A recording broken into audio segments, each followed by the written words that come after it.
연금저축펀드 꼭 해야 되는 건 맞는데 찾아보는 게 너무 귀찮아서 그냥 안 하고 있어.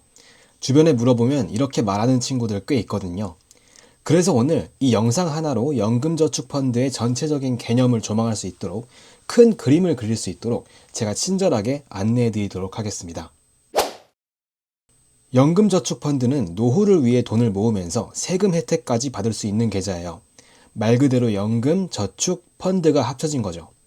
연금은 나중에 매달 받는 돈, 저축은 꾸준히 모으는 것, 그리고 펀드는 그 돈으로 ETF나 펀드에 투자하는 것. 이 세 가지가 합쳐진 거죠. 지난번에는 ISA에 대한 영상을 올렸습니다.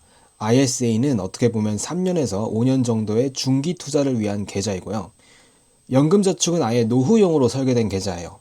대신 그만큼 세금 혜택을 확실하게 줍니다. 사실 우리가 지금이야 계속 젊을 것 같잖아요. 그런데 40대, 50대에는 일을 못하게 될 수도 있고, 그때는 막상 나갈 돈이 너무 많아서 아무 준비도 못한 채 노년을 맞이하게 될 수도 있어요. 그런데 우리가 머리로는 알아도 솔직히 멀게 느껴지죠.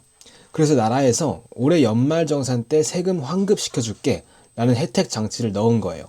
그리고 우리의 연금은 그만큼 오랫동안 굴러가게 되니까 복리 효과도 보겠죠. 그래서 쉽게 말해서 연금저축은 절세 계좌이기도 하면서 장기 투자, 장기 저축 계좌예요. 보통 노후 준비라고 하면 딱 세 가지가 있다고 생각하면 됩니다.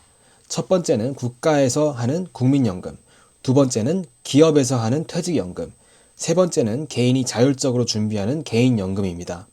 그런데 요즘 국민연금은 고갈이 되느니 마느니 하면서 연금 개혁 문제로 국가가 골머리를 앓고 있죠. 그리고 퇴직연금은 기업이 많이 관여하는 구조입니다. 그래서 요즘처럼 고령화 시대가 되면서 정부는 사실상 이렇게 이야기하는 겁니다. 너희가 알아서 노후 준비를 좀 해라. 그래서 개인연금을 장려하는 추세이고, 여기에 엄청난 혜택을 주고 있습니다. 일종의 인센티브를 주는 것이죠.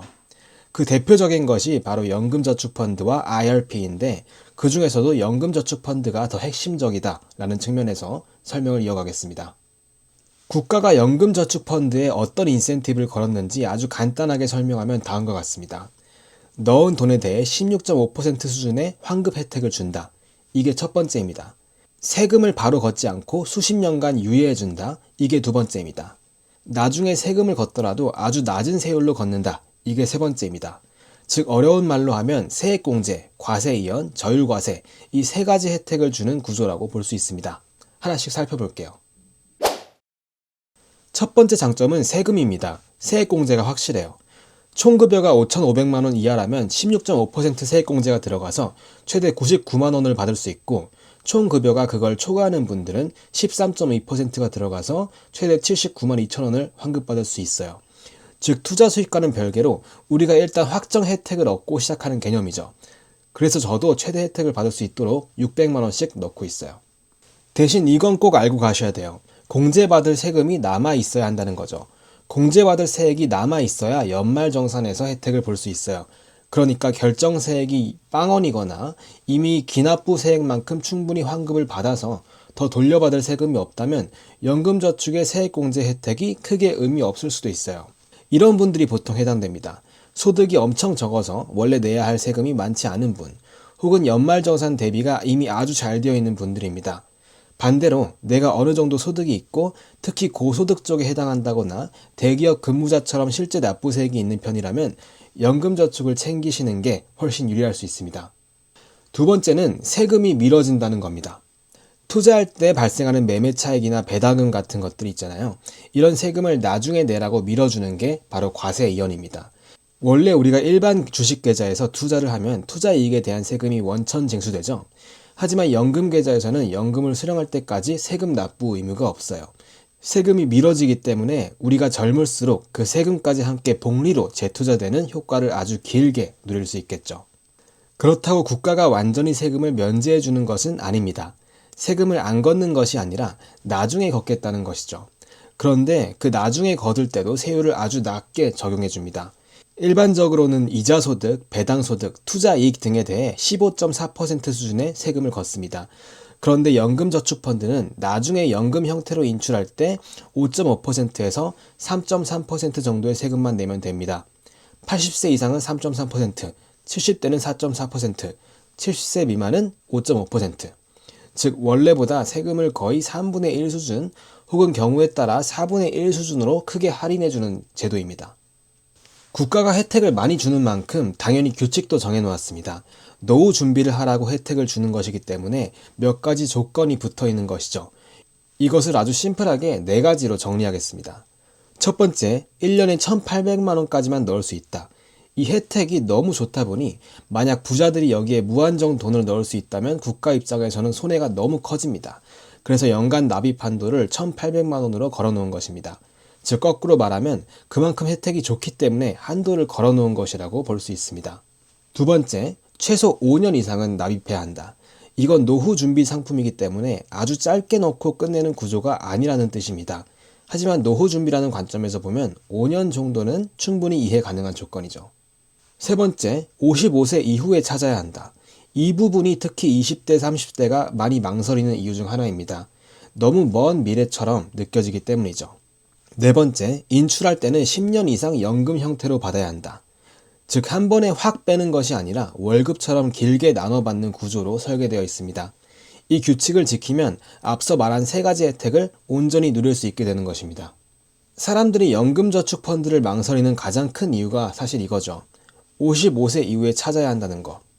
살면서 여행도 가야 하고 결혼도 해야 하고 집도 마련해야 하고 중간중간 큰 돈이 들어갈 일들이 많은데 내 돈을 거기다 넣어놓고 못 찾는다. 이런 생각이 드는 것이죠. 이건 굉장히 현실적인 고민입니다. 그래서 이것에 대한 해결 방안을 2가지 정도 말씀드릴게요. 첫 번째는 애초에 목적이 다른 돈은 따로 관리하면 된다는 거예요. 노후 준비 자금과 단기, 중기 목적 자금을 구분하면 된다는 거죠. 여행 자금, 결혼 자금, 주택 마련 자금처럼 짧거나 중간 기간 안에 써야 하는 돈은 애초에 연금 저축 펀드에 넣지 않으면 됩니다. 그런 자금은 다른 방식으로 관리하면 됩니다. 예를 들면 은행보다 이자가 높으면서 단기적으로 굴릴 수 있는 상품, 혹은 국가가 따로 만들어둔 절세형 계좌인 ISA 중개형 계좌, 이런 것들을 활용하면 됩니다. 즉 단기, 중기 목적 자금은 따로, 노후 준비 자금은 연금 저축 펀드로 이렇게 역할을 구분하면 되는 것입니다. 두 번째 해결 방안은 소액으로라도 일단 시작하면 된다는 거예요. 처음부터 큰 돈을 넣으려고 하지 말고 소액으로라도 시작하라는 것입니다. 노후 준비는 원래 한 번에 해결하는 것이 아니에요. 주택 청약도 최소 몇만 원씩 넣는 것부터 시작하잖아요. 연금저축펀드도 마찬가지입니다. 한 달에 10만 원이든 몇만 원이든 아주 작은 금액부터 시작해 볼 수 있습니다. 그리고 연말정산 때 세금 환급을 한번 받아보면 체감이 생깁니다. 또 소액이라도 계좌 안에서 돈이 복리로 굴러가는 것을 보면 이게 단순한 금융상품이 아니라 습관의 문제라는 것을 알게 됩니다. 결국 중요한 것은 거창하게 시작하는 것이 아니라 혜택이 너무 좋은 제도이니 일단 작은 돈으로라도 출발하는 것입니다. 자, 이제 연금저축펀드에서 사면 좋은 ETF에 대해 말씀드릴게요. 제가 가장 추천하는 ETF는 미국 대표 기업 500개에 투자하는 S&P 500 ETF, 그리고 좀 더 성장성이 높은 기업들에 투자하고 싶다면 나스닥 ETF입니다. 복잡하게 종목 고르고 시장 타이밍 맞추고 이 펀드 저 펀드 비교하면서 머리 아프게 하지 말고 일단 그냥 연금저축펀드 안에서는 S&P 500 ETF로 적립식 투자해라 말씀드리고 싶어요. 미국의 상위 기업들이 성장하면 내 자산도 같이 성장한다. 나는 그냥 정기적으로 적립만 해도 된다. 즉 투자 초보자에게 단순하고 강력한 전략이라고 생각합니다. 다른 ETF 종목들도 궁금하시면 앞으로 제가 연금저축펀드에 담으면 좋은 ETF들도 더 공부해서 구독자분들께 많이 추천해드리고 싶거든요. 그런 내용들을 담은 앞으로 나올 영상들도 기대해 주시면 좋을 것 같습니다. 마지막으로 연금저축계좌에서 피해야 할 ETF에 대해서도 말씀드릴게요. 연금계좌의 경우 일반 계좌와는 다르게 연금계좌에서 발생한 이익은 모두 과세 대상입니다. 이 부분을 간과하는 분들이 많습니다. 국내 주식형 ETF에서 발생하는 매매 차익은 일반 계좌에서는 원래 비과세이지만 연금 계좌에서는 전부 연금과세 대상에 포함되거든요. 분배금이 아닌 매매 차익을 위해서 투자하는 국내 주식형 ETF가 있다면 연금 계좌에서는 투자하지 않는 게 세금 면에서 유리하다고 말씀드리고 싶습니다. 일반 계좌에 투자했을 경우의 세율은 위표를 참고하시면 되고요. 표만 봐도 해외 주식형 ETF에 투자하는 것이 결과적으로 유리하다는 거 파악이 되실 겁니다.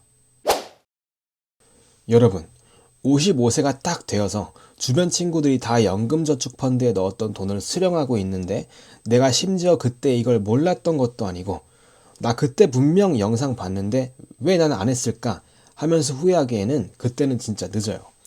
그래서 정말 10,000원이어도 좋고 100,000원이어도 좋으니까 일단 연금저축펀드에 꾸준히 투자하는 것만 꼭 각인됐으면 좋겠습니다. 부자는 타고나는 것이 아니라 내가 직접 만들어가는 것이다. 연금 복권 누가 당첨 안 시켜주면 내가 스스로 당첨시켜주면 된다. 그렇게 생각하거든요.